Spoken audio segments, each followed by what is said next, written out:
Alhamdulillah, wassalatu wassalamu ala Rasulillah, la haula wala quwwata illa billah. Qala Allah Ta'ala fi kitabihil karim, a'udzubillahi minasyaitonir rajim, wa qada rabbuka alla ta'budu illa iyyah wa bil walidaini ihsan. Wa qala Rasulullah sallallahu alaihi wasallam, ridallah biridal walidain wa suqullah bisuqil walidain. Rabbi shrah li sadri wa yassir li amri wahlul 'uqdatam min lisani yafqahu qawli. Rabbi zidni ilman nafi'an warzuqni fahman jaida fil lail wan nahar. Allahumma faqihni fid din wa 'allimni ta'wila. Amma ba'du. Para jamaah Majelis Salim Anahiyah dalam acara ngopi, ngobrol pintar seputar agama sambil ngopi. Marilah kita bersyukur kepada Allah bahwa pada malam hari ini kita ditakdirkan oleh Allah kita berkumpul bersama-sama di Musola Al-Istighfar, betul? Ya. Di kampung kayu besar, kayunya besar-besar katanya. Nah, kemudian kelurahannya Cengkareng Timur. Selaku tuan rumah pada malam hari ini adalah saudara kita Bapak Mahmud dan putranya Suwandi, ya. Kepada Pak RT. Mudah-mudahan pertemuan kita pada malam hari ini yang episode ke-25, ya, mudah-mudahan kita mendapat tambahan ilmu, curahan rahmat, maghfirah dari Allah Subhanahu wa taala. Salawat dan salam kita sampaikan kepada Nabi besar Muhammad sallallahu alaihi wasallam sebagai rasa mahabbah kita, sebagai rasa takzim kita, sehingga kita nanti kelak di akhirat yaumul qiyamah punya alasan untuk mendapatkan syafaat Nabi besar Muhammad sallallahu alaihi wasallam. Kali ini kita akan berbicara seputar tentang berbakti kepada kedua orang tua. Kalau bahasa agamanya birrul walidain. Birrul walidain, berbuat baik kepada kedua orang tua. Di dalam kitab Tanbihul Qaul, merupakan kitab syarah ini yang ditulis oleh seorang ulama besar asli Indonesia, Provinsi Banten, yaitu Asy-Syaikh Nawawi bin Umar Tanara Banten. Kalau dulu sebutnya Al-Jawi, ya. Kalau Al-Imam An-Nawawi, ya, itu kalau salah orang Syria dari Nawawi. Tapi kalau Asy-Syaikh itu Indonesia, nggak pakai lam alif. Asy-Syaikh Nawawi, beda, ya. Asy-Syaikh Nawawi bin Umar Al-Bandani. Tapi Al-Imam An-Nawawi pakai lam alif, itu orang Arab, ya kan? Arabi. Kalau Syekh Nawawi itu Ajami, orang Indonesia. Di sini di dalam bab birrul walidain diceritakan ada seorang waqala Anas bin Malik radhiyallahu anhu, kana ala ahdi Rasulillah sallallahu alaihi wasallam dari yang selamat, ya. Itu termasuk orang yang bakhil, pelit kalau disebut nama Nabi enggak bersolawat. Kana ala ahdi Rasulillah sallallahu alaihi wasallam rajulun yusama Al-Qamah. Jadi di zaman Rasulullah ada salah seorang sahabat namanya Al-Qamah. Rajulun, seorang laki-laki, sahabat laki-laki namanya Al-Qamah. Sering dengan Al-Qamah? Sering dengan? Nah, kenal? Komar, Anak. Kenal. Biasa orangnya ada di mana gitu. Iya, namanya nama Komar. Wa kana kasirul ijtihad wa azimus shadaqah. Ini yang namanya sahabat Al-Qamah, generasi terbaik yang hidup di zaman Rasul, beriman di zaman Rasul, sering ketemu Nabi, itu kan? Kasirul ijtihad, banyak ijtihadnya. wa azimu shadaqah, besar sedekahnya. Kemudian tamarada yauman maradan syadidan, pada suatu hari dia sakit yang sangat dahsyat, sakitnya sangat berat ya. Sadidan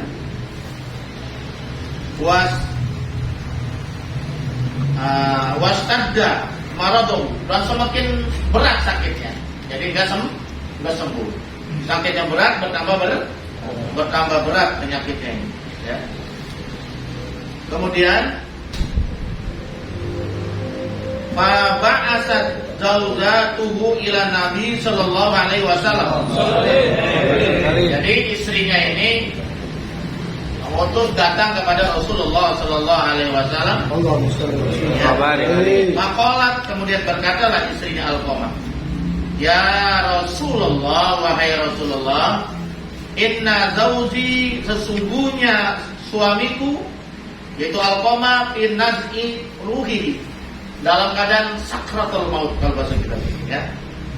Keadaan sakratul maut yang mengalami kesulitan yang luar biasa. Padahal dia adalah seorang sahabat generasi yang terbaik.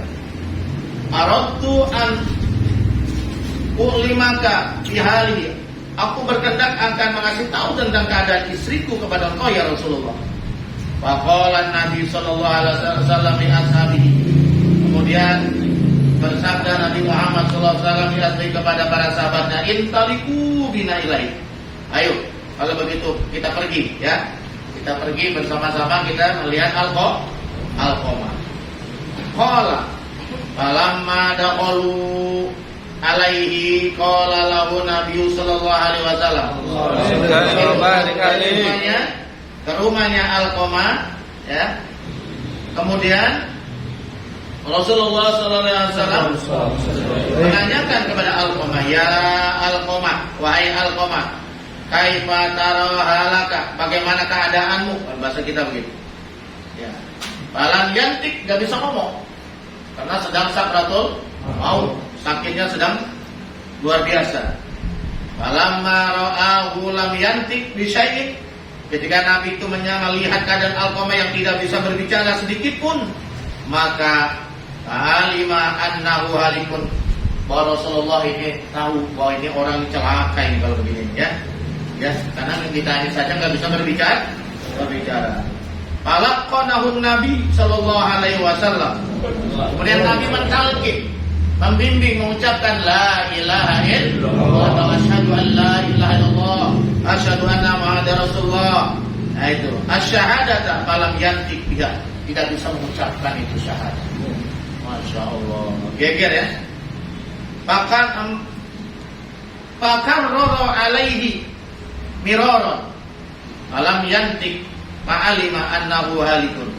Kemudian Nabi mengulang-ulang, "Hai Alqamah, ikuti kalimat ini, asyhadu an la ilaha illallah, ya, asyhadu anna Muhammadar Rasulullah." Ternyata tidak bisa mengucap sampai berkali-kali.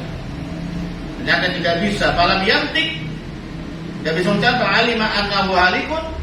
Wah, ternyata Nabi mengetahui bahwa orang ini benar-benar celaka ini kalau begini.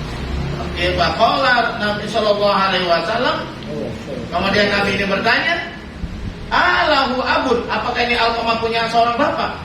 Faqalu lahu, kemudian para sahabat menjawab kepada Nabi, "Ya Rasulullah, wahai Rasulullah, inna abahu qad mata, bapaknya sudah meninggal dunia."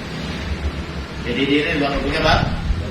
Wa inna lahu amman kabiratan sin, tetapi dia masih punya orang tua ibu yang sudah sangat tua. Nah, kabiratan sin itu artinya sudah sangat tua. Pada abiha Nabi, maka memanggillah itu ibunya, Nabi memanggil ibunya.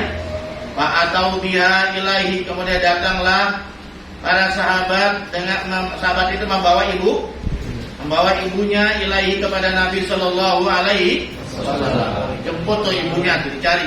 Faqala lahan Nabi, kemudian Nabi sallallahu alaihi wasallam berkata kepada ibunya, "Ya Umma Alqamah, wahai ibunya Alqamah, kaifa kana halu Alqamah, bagaimana sebetulnya keadaannya Alqamah?"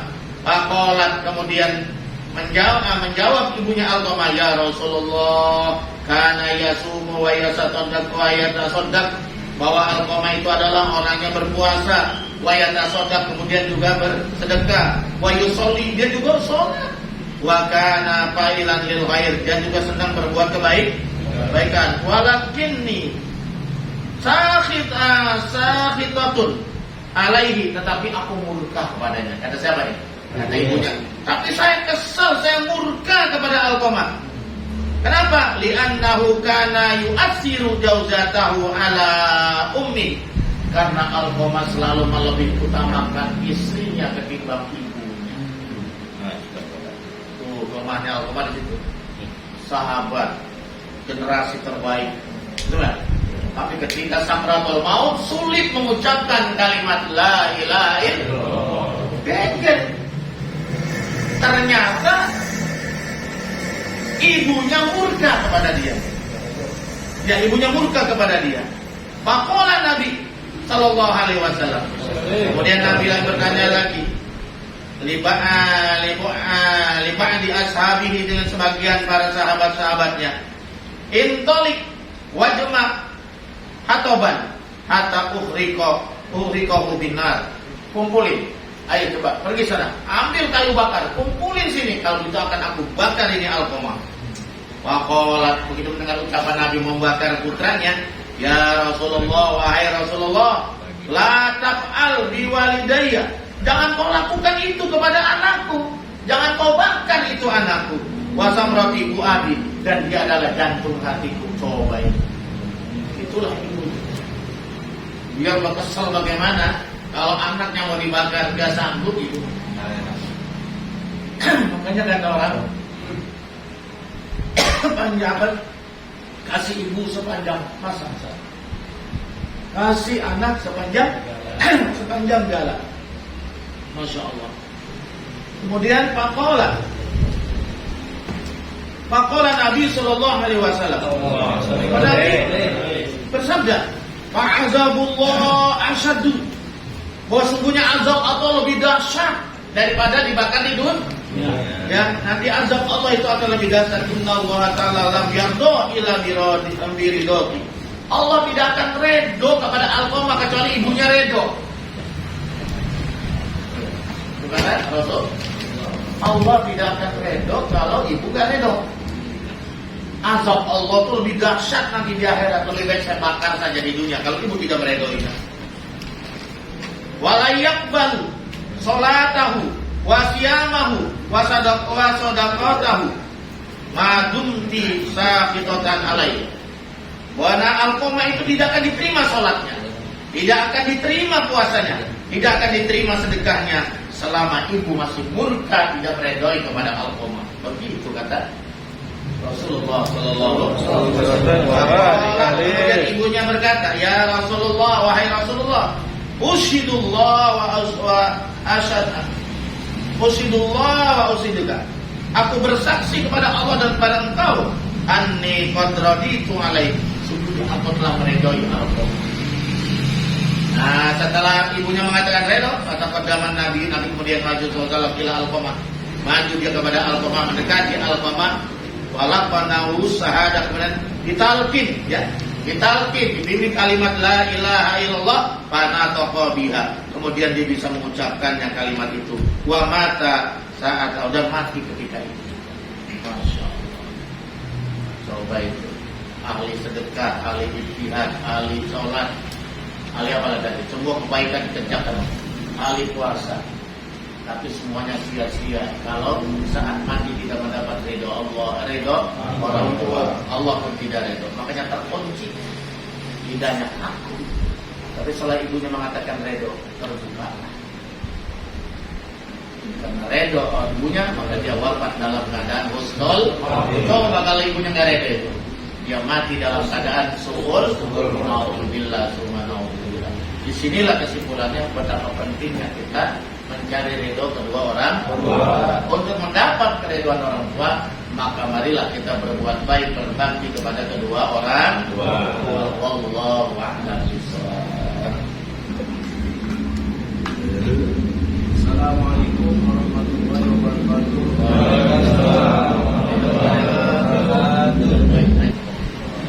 bertanya dulu ya. Berbakti kepada orang tua hukumnya adalah wajib. Bagaimana cara kita berbakti kepada saudara kita yang masih hidup menurut pandangan Islam? Mohon penjelasan dari dia. Terima kasih. Assalamualaikum warahmatullahi wabarakatuh. Waalaikumsalam warahmatullahi wabarakatuh. Ya, memang bersyukurlah kalau masih punya orang tua ya. Artinya masih ada ladang kebaikan, ladang amal buat kita. Karena ingat bahwa kita tanpa orang tua tidak akan mungkin terlahir di muka bumi. Betul nggak? Betul. Pak RT contohnya. Pak RT dari mana lahir? Ya tentunya karena ada kedua orang tua kita. Disitulah kita harus bersyukur kepada Allah Subhanahu wa Ta'ala. Apalagi kalau kita punya orang tua masih lengkap atau salah satu masih ada kita, maka berbuat baiklah kepadanya. Ya. Karena itu adalah ladang amal dan pintu surga ya, buat kita insyaallah. Sebagaimana di dalam surat Al-Isra itu dijelaskan auzubillahi minasyaitonirrajim wa qadara rabbuka alla ta'budu illa iyyahu wa bil walidaini ihsana. Allah telah mewajibkan ya, Tuhan kita telah mewajibkan agar kita ini menyembah hanya kepada Allah Subhanahu wa Ta'ala. Ya. Dan tidak mensyirikannya. Kita hanya mentauhidkan Allah, kita hanya menyembah kepada Allah. Tapi itu tidak cukup. Kita tidak cukup hanya beribadah kepada Allah. Itu hablum minallah, kewajiban kita kepada Allah. Biar kita ini ahli sholat, ahli puasa, ahli sedekah. Tapi kalau kita tidak berbuat baik kepada orang tua kita, itu semuanya menjadi batal. Nah, oleh karena itu di dalam ayat Al-Quran ini, setelah kita beribadah kepada Allah, ada kewajiban yang kedua setelah kepada Allah. Wa bil walidaini ihsan, yaitu berbuat baik kepada kedua orang tua. Coba bayangkan ini. Setelah kita menyembah kepada Allah, kewajiban kita beribadah kepada Allah. Yang kedua adalah wabil walidaini. Ini menandakan betapa pentingnya kita ini berbuat baik kepada kedua orang tua kita. Itu. Nah kemudian, bagaimana cara berbakti kepada orang tua kita yang masih hidup? Nah, di sini dikatakan imma yablughanna indakal kibar ahaduhuma aw kilahuma. Andaikan orang tua kita dua-duanya sampai tua masih hidup bersama kita, alhamdulillah. Betul nggak? Ada orang yang nggak sempat melihat bapaknya itu. Ada juga yang nggak sempat melihat ibunya. Karena waktu di dalam dia lahir, bapaknya sudah nggak ada. Atau dia lahir, ibunya meninggal, dia selamat. Betul nggak? Nah, makanya bersyukur. Kalau yang apalagi yang sampai tua, kita sampai dewasa, kita sampai punya anak mantu, orang tua kita masih hidup bersama kita. Wah, itu ladang amal yang luar biasa, yang disia-siakan ini. Malah disediakan imma yablughanna indakal kibar ahaduhuma aw kilahuma. Andaikan orang tua kalian itu sampai tua, sampai kakek nenek-nenek, dua-duanya atau salah satu hidup bersama kalian, ala taqul lahuma uff. Nah, jadi yang pertama mengatakan saja nggak boleh. Ala taqul lahuma uff. Kok kita apa bahasa kita? Ogah kalau sudah tahu ya. Iya, ogah. Itu saja sudah dilarang, diharapkan oleh Allah Subhanahu wa Ta'ala. Al-Quran loh, Pak. Nggak boleh. Coba bayangkan ya, orang tua kita yang dari kecil membesarkan kita, di saat dia butuh kita suruh, kita jawab seperti itu. Ngomong, ogah, kira-kira disinggung nggak gitu? Hah? Disinggung nggak? Itu sudah suatu perbuatan dosa. Wala tanharuma, dan jangan membentaknya. Yang kedua, jangan membentak. Orang tua yang sudah tua tak berdaya, udah nggak bisa nyari duit, jalan saja udah loyo, betul nggak ya? Biasanya kembali kayak anak kecil. Betul. Kita juga begitu, masih kecil merepotkan orang tua. Cuma orang tua kita nggak sabar, betul nggak? Dimandiin, dipakaiin baju, ompol, betul nggak? BAB, Dicemokin, nggak bisa ngomong, diajarin ngomong, nggak bisa berdiri, diajarin berdiri, nggak bisa jalan, diajarkan jalan, betul nggak? Bayangkan kalau kita langsung gede gitu kayak begini kan enggak? Proses itu kalau kita pikirin berapa besar jasanya orang tua, makanya nggak akan terbayar. Nggak bisa dibayar dengan uang miliaran triliunan sekalipun, jasa orang tua itu nggak bisa ditukar dengan uang. Masya Allah, itu luar biasa ya. Makanya jangan kita sakiti hati. Wala tanharhuma, jangan mau membentaknya. Mungkin kan namanya orang tua kan begitu, kadang-kadang belum makan, dia kata udah makan, udah makan dia kata belum makan, betul nggak? Yang kadang-kadang kurang sabar, itu ujian buat kita itu, betul nggak? Ujian, coba dah, orang tua kalau udah tua itu, orang tua kita itu lewat, saya ngalamin itu. Tapi di situ ujian kesabaran kita. Mungkin dia sudah tidak berdaya, sudah lemah, kemudian kita bentak-bentak, bagaimana kira-kira? Dasar aki-aki tua, lewer banget, coba kita ada gitu. Pak Mahmud dikatakan gitu, mana coba bagaimana ya? Dasar nenek-nenek gempor, lewer banget. Nah, coba dikatakan gitu, bagaimana kira-kira? Masya Allah. Itu dilarang dalam oleh Al-Quran ini. Wala tanharhuma. Jadi jangan, tidak boleh membentak-bentaknya. Yang kedua, wa qul lahuma qaulan karimah, ucapkanlah kalimat-kalimat yang baik, yang menyenangkan. Kalau kita punya duit, kasihlah duit. Apalagi orang tua yang sudah tidak berdaya, tidak bisa nyari uang, betul nggak? Maka yang memberi nafkah kewajiban jatuh kepada anak, wabil khusus anak yang mampu, apalagi anak laki-laki. Jangan untuk memberi nafkah orang tua harus jadi pembantu. Ini kan akhir zaman ya kalau gitu. Nah banyak kan begitu? Orang tua udah jadi pembantu, mantunya sibuk, anaknya sibuk, yang ngurus cucunya orang tuanya, yang ngurus rumah tangga orang tuanya, makanya digaji lagi kayak orang lain. Allahu Akbar. Bagaimana itu seperti itu? Jadi nggak boleh. Jadi kalau kita pengen berkah, jadikanlah orang tua kita itu sebagai raja dalam rumah tangga. Sebagaimana kita dulu dijadikan raja. Apa mau diturutin orang tua kita kalau kita punya orang tuanya punya betul ya?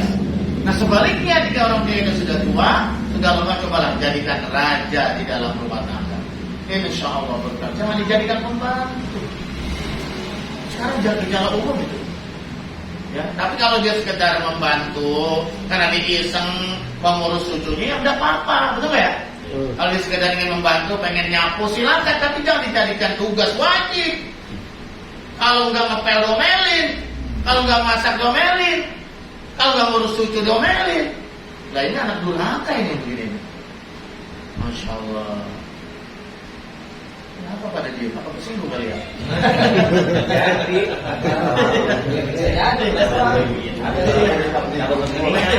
Ditaruh di panti jompo lagi. Allahu Akbar. Nauzubillah subhanallah. Ya. Bagaimana kalau hatinya sakit? Kayak tadi ibunya Alkoma itu. Coba bayangkan itu. Jadi berkatalah yang baik, berkatalah yang mulia, yang menyenangkan orang tua.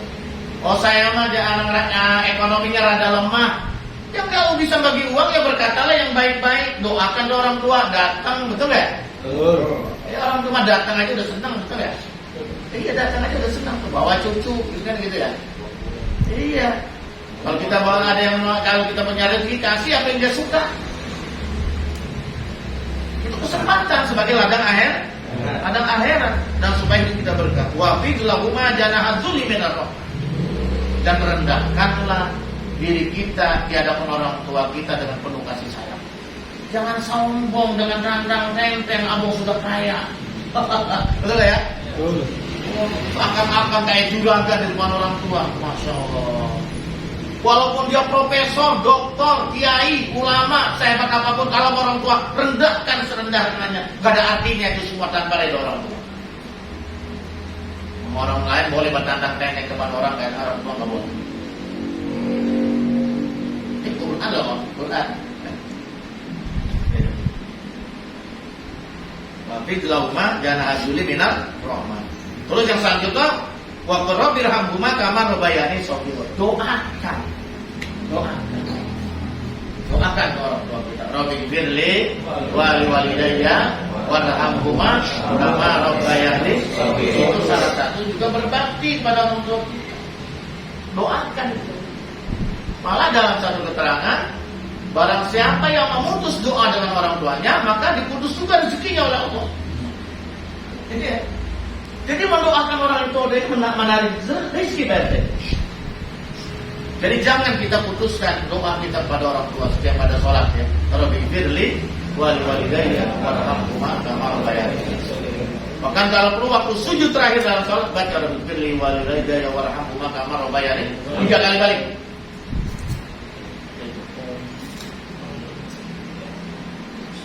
Malah dalam keterangan lain, pesan dari Imam Ali, barang siapa yang tidak mendoakan orang tuanya, keberkahan hidupnya diangkat oleh Allah Subhanahu wa taala. Nauzubillah min dzalik. Jadi mumpung orang tua kita masih ada, marilah kita berbuat baik sebisanya kita, semampunya kita, sesuai dengan kemampuan kita, ya. Kita lakukan berbuat baik seperti orang tua kita senang. Kalau orang tua kita senang, itu adalah berkah buat kita. Orang tua kita tersenyum, itu adalah redho buat kita, ya. Subhanallah. Amin ya rabbal alamin. Wallahu a'lam bishawab. Bagaimana? Alhamdulillah demikian. Assalamualaikum warahmatullahi wabarakatuh. Jadi saya mau nanya nih. Nama saya kebetulan ya di wilayah RT 11 RW 11 Kepala Timur, yaitu di Nusantara besar, yaitu Bapak Mahmud. Terima kasih untuk pertanyaan saya. Pak Kiai, saya mau tanya nih, jika orang tua kita sudah meninggal dunia, apakah masih bisa berbakti kepada mereka? Dan gimana caranya? Mohon penjelasannya Pak Kiai. Terima kasih. Assalamualaikum warahmatullahi wabarakatuh.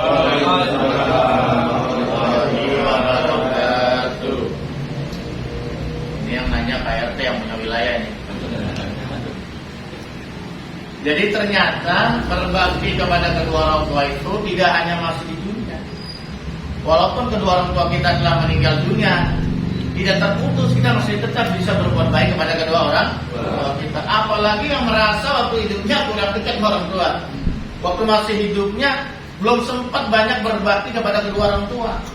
Masih ada kesempatan dalam agama ini. Masih ada kesempatan untuk kita berbuat baik kepada kedua orang tua. Bagaimana caranya? Yang pertama, kalau dia meninggal dunia, urus jenazahnya. Ya, penting dia urus jenazahnya dengan baik. Dengan baik. Kalau perlu undang para ustaz, para kiai, orang-orang yang baik untuk menyolatkan. Semakin banyak itu jenazah yang menyolatkan, itu semakin melapangkan alam. Ini jangan sampai terjadi. Saya pernah terjadi di masjid pesantren pendatang. Karena mungkin karena waktu masih hidupnya kurang bergaul ke masjid, ya. Anaknya juga enggak bergaul ke majelis taklim, ke masjid. Begitu meninggal dunia, enggak ada koordinasi dengan RT, enggak ada koordinasi dengan pengurus masjid, juga enggak koordinasi dengan saya sebagai pesantren, jadi enggak tahu. Itu jenazah, masya Allah sudah nunggu, enggak tahu berapa lama di masjid, enggak ada yang nyolatin. Biasanya kan kita yang menyolatkan nunggu jenazah datang. Nah ini jenazah yang nunggu di masjid. Jadi jangan sampai seperti ini. Gimana penghormatan kita orang tua itu? Betul ya? Penghormatan kita terakhir di dunia itu seperti apa? Kalau begini memalukan. Kasihan itu jenazah, betul kan? Nah, oleh karena itulah ketika dia wafat yang pertama kali urus jenazahnya dengan sebaik mungkin. Udah kalau perlu nggak apa-apa. Ya. Ajak ayo supaya orang tua kita ini banyak yang menyolat, apalagi yang menyolatkan orang-orang ahli ibadah. Karena nanti pada saat itu setelah menyolatkan jenazah, itu kan ada semacam apa ya, ucapan syahadah, musyahadah, apa namanya itu? Ayyuhal hadirun, gitu kan? Kaifa tasyhaduna? Nah, hadzal bait min alil khair. Para jamaah yang hadir, yang telah menyalakan itu, bagaimana kamu menyaksikan? Apakah jenazah ini termasuk orang yang baik? Baik, khair. Tiga kali saya. Khair, masya Allah. Itu ucapan itu semakin banyak yang mengucapkan khair, maka dosa-dosanya diampuni oleh Allah Subhanahu wa taala. Bayangkan itu ya. Jadi pertama kita urus jenazah jangan sebaik mungkin. Yang kedua kita doakan. Walaupun bukan hanya doakan sendiri-sendiri, walaupun doakan bersama-sama. Semakin banyak yang mendoakan orang tua kita, maka semakin lapang alam kubur. Malah ada sebuah keterangan doaul arba'in ka doaul wali. Doa yang diaminkan oleh 40 orang itu seperti doanya seorang wali yang menembus 7 lapis kasur. Nah, itulah makanya ada tradisi tahlilan. Ya kalau yang anti tahlil, kalau zikiran gitu ya. Kita biasanya 3 hari sampai 7 hari ya, menurut saya kapan saja sekuat selama dia mampu, gak ada masalah. Karena semakin banyak yang mendoakan itu semakin baik buat orang tua kita. Betul ya? Bagaimana itu jamuan-jamuan? Biasanya kalau tahlilan berkah ada saja yang bawain, betul gak? Banyak yang bawain saudara-saudaranya. Ya. Kalau dia mampu, dia keluarkan dari harta bendanya, maka itu niatkanlah buat pahalanya buat si mayit itu. Dan insya Allah diterima oleh Allah Subhanahu wa taala. Itu yang pertama ya. Jadi selanjutnya adalah kalau dia punya hutang, bayar hutangnya. Terutama hutang kepada Allah. Kalau dia punya puasa, dipondokkan. Betul ya? Kalau nggak kuat, bayar fidyah. Kalau puasa boleh. Kalau dia utang sholat, itu kan utang kepada Allah, betul nggak? Jangan dibiarkan. Kodok, kalau perlu kodok keluarganya. Sholat dibayar dengan fidyah, itu kan banyak yang hilafiyah. Kalau fidyah itu biasanya dengan puasa. Karena puasa kaitannya nanti dengan makan. Menahan lapar dan haus karena dia nggak puasa, maka dibayarnya dengan fidyah makanan. Tapi kalau sholat, sebaiknya yang paling bagus dikodok oleh keluarga. Berapa lama dia menjalankan sholat? Ini salah satu cara berbakti kepada kedua orang tua kita yang telah meninggal dunia. Kalau dia punya hutang kepada sesama manusia, bayarkan hutangnya. Kita sebagai kita untuk berbakti kepada kedua orang. Karena orang yang meninggal dunia meninggalkan hutang, nggak dibayar, itu ruhnya tergantung antara langit dan bumi. Na'udzubillah min. Dan dia akan terasa panas. Nanti kulitnya ada mengatakan kulitnya sampai terkelupas di alam kubur. Na'udzubillah min. Makanya Rasulullah SAW itu pernah tidak mau menyolatkan seorang sahabat yang punya hutang. Tidak mau nyolatkan. Akhirnya Rasul bertanya, siapa yang mau membayar lunas hutangnya jenazah ini? Baru saya mau menyolatkan. Hanya ada seorang sahabat, saya yang bayar Rasulullah. Barulah Nabi mau menyolatkan. Masya Allah. Makanya ada aturan sekarang itu di Sing, kalau umur 60 udah gak boleh ngajuin kredit. Iya. Alhamdulillah. Karena usia pensiun, udah gak ada gaji, ada gaji pokok doang gak cukup, tuh ya. Yang kedua umur, betul ya? Iya, nambahin nasikin wasapin antara 60 dan 70 kan itu usia rawan, betul nggak ya? Pada diem aja yang umur 60. Ya mudah-mudahan karena berkat silaturahim, nah, setiap malam Rebo kita hadir, umur kita ditambah dipanjang. Amin. Ya kualitasnya menjadi lebih berkah umur kita. Amin. Rezeki kita pun menjadi tambah berkah insyaallah. Amin ya rabbal alamin. Gitu. Ya. Baik itu hutang kepada Allah, hutang kepada manusia, maka ahli warisnya anaknya wajib menyelesaikan Saya kan ini kesempatan untuk berbakti pada kedua orang tua. Ini kadang-kadang utangnya nggak diurusin, ibadah baik kepada Allah sama manusia, ternyata kontrakannya direbut-rebut. Ya, iya, hartanya yang direbutkan. Orang tua nggak diurusin. Masya Allah. Padahal belum 40 hari udah berebut warisan. Allahu Akbar. Nauzubillah. Subhanallah. Kalau dia punya wasiat, punya janji, penuhi janjinya. Kalau dia punya wasiat, laksanakan wasiatnya. Kalau dia belum haji, badalkan hajinya. Kalau haji susah, ya umroh lah.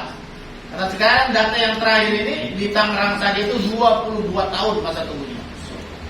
Kalau di Jakarta mungkin sampai 26 tahun. Data sekarang 20 tahun yang akan baru berangkat. Masya Allah. Allahu Akbar. Ya, gitu. Sampai itu silaturahimnya. Ya, biasanya orang tua kita kan punya teman dekat tuh, betul nggak? Sahabat dekat. Kalau perlu kita sambung, jangan putus. Itu orang tua kita senang di alam kubur. Ya, itu mestinya seperti itu. Ziarahi kuburnya, ya, kuburnya diziarahi.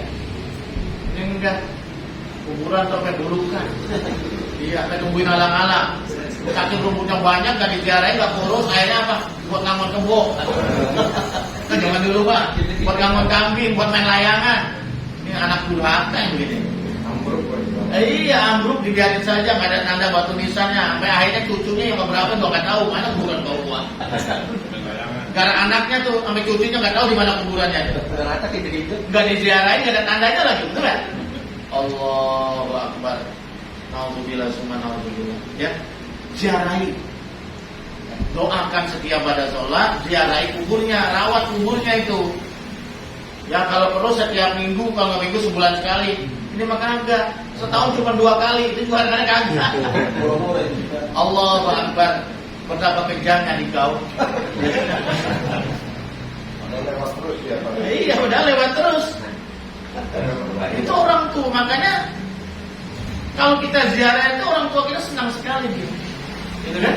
Dan dia tahu siapa anaknya yang ziarah, siapa cucunya yang ziarah. Semua orang yang dia tahu di dunia itu baru langkahnya saja udah kenal, suaranya itu udah tahu. Oh ini cucu saya ziarah, oh ini mantu saya ziarah. Benar benar saya. Kayaknya dulu udah pernah itu sejelaskan itu. Ya kan ya? Masya Allah. Inilah makanya apa namanya, kita jangan putus asa. Yang merasa kurang berbakti kepada orang tua kita waktu dia masih hidup, masih ada kesempatan. Masih ada kesempatan.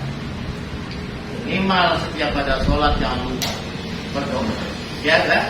Ziarahi kuburnya, usahakan. Kalau punya rezeki bersedekah, niatkan pahalanya buat orang tua kita. Itu salah satu cara berbakti kepada kedua orang tua kita yang telah meninggal dunia. Karena berarti baik. Alhamdulillah. Akan pada orang tua. Ini di dalam kitab Tantul Qaul ada sebuah hadis Rasulullah Shallallahu Alaihi Wasallam. La yara wajhi salah satu anfusin. Tidak akan dapat melihat wajahku ada 3 golongan manusia. Jadi ada 3 golongan manusia nanti di akhirat yang tidak bisa menatap wajah Rasulullah. Betapa sedihnya. Karena salah satu kenikmatan surga yang sempurna itu kalau kita bisa bertatap muka dengan Rasul. Karena kita nggak hidup di zaman Rasul. Nah oleh karena itu nanti orang yang masuk surga cinta kepada Nabi, itu ajarannya dia akan bisa ketemu dengan Rasulullah Sallallahu Alaihi Wasallam. Tapi ada 3 kelompok manusia yang tidak dapat melihat wajah Rasulullah. Itu di dalam kitab Nasolibat ada apa keterangan sahabat Sayyidina Abu Bakar As-Siddiq, sahabat yang paling senior. Itu salah satu kehobiannya dari 3 hal, kesukaannya di dunia itu adalah menatap wajahnya Rasulullah. Jadi kalau bahasa kita tuh Abu Bakar As-Siddiq kalau menatap Rasulullah itu gak pernah bergerak, saking nikmatnya menatap wajahnya Rasulullah SAW. Kenapa? Saking mahabbahnya, saking cintanya kepada Rasulullah. Kalau kita sama ulama rohanya sentimen, Betul nggak ya? Padahal al-ulama warasatul anbiya. Ulama itu adalah yang diwariskan oleh Rasulullah, melanjutkan perjuangan Rasulullah sallallahu alaihi wasallam. Man akramal ulama faqad akramani, kata Nabi. Barang siapa yang memuliakan ulama, berarti dia memuliakan aku. Wa man akramani faqad akramallah. Barang siapa yang memuliakan aku, kata Rasul, berarti dia memuliakan Allah. Jadi urutannya begitu.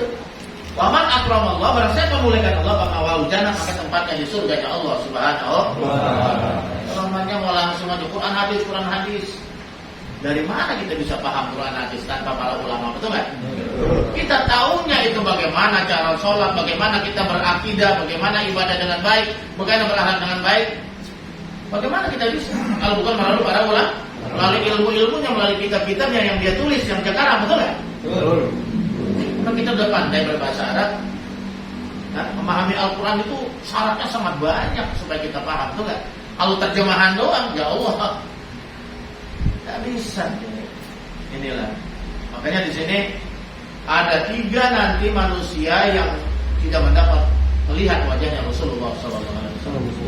Yang pertama al-aku wali walidai, orang yang durhaka kepada kedua orang tua. Yang ketiga watarikul sunnati, orang yang meninggalkan sunnahku, kata Nabi, yang tidak mau mengerjakan sunnahnya Nabi. Yang ketiga waman lam yusalli alayya idza dzukirtu baina yadai, orang yang tidak mau membacakan selawat atasku padahal dia dengar namaku disebut. Makanya tadi sobele. Ingatin.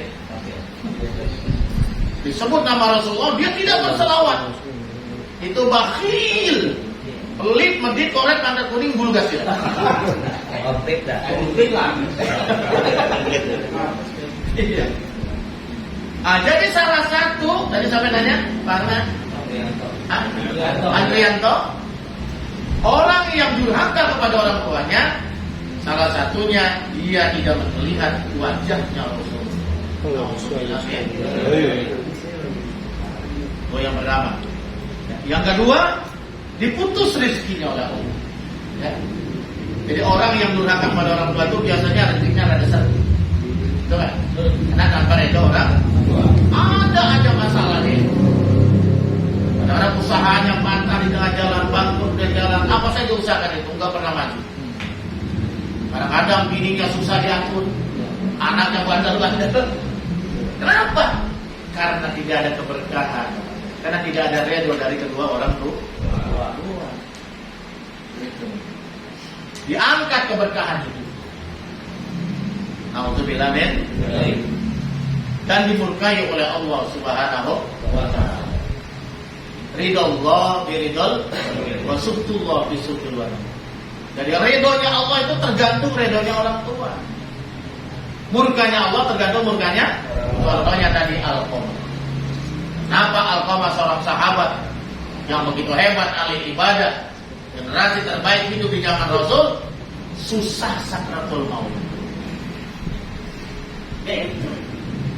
Karena durhaka kepada ibunya. Tapi begitu ibunya ridho, lancar itu. Masya Allah. Luar biasa. Yang terakhir ini yang mengerikan. Orang yang biasanya menyia-nyiakan orang tuanya, menyakiti orang tuanya, ya, membuang orang tuanya. Kalau bahasanya kosong ini ditampil di panti jompo atau dijadikan pembantu. Ini hukum karma berlaku nanti buat dia di saat dia tua. Ngeri. Ada sebuah hadis Rasulullah SAW, birru aba'akum tabarrukum atau tabirrukum abna'ukum.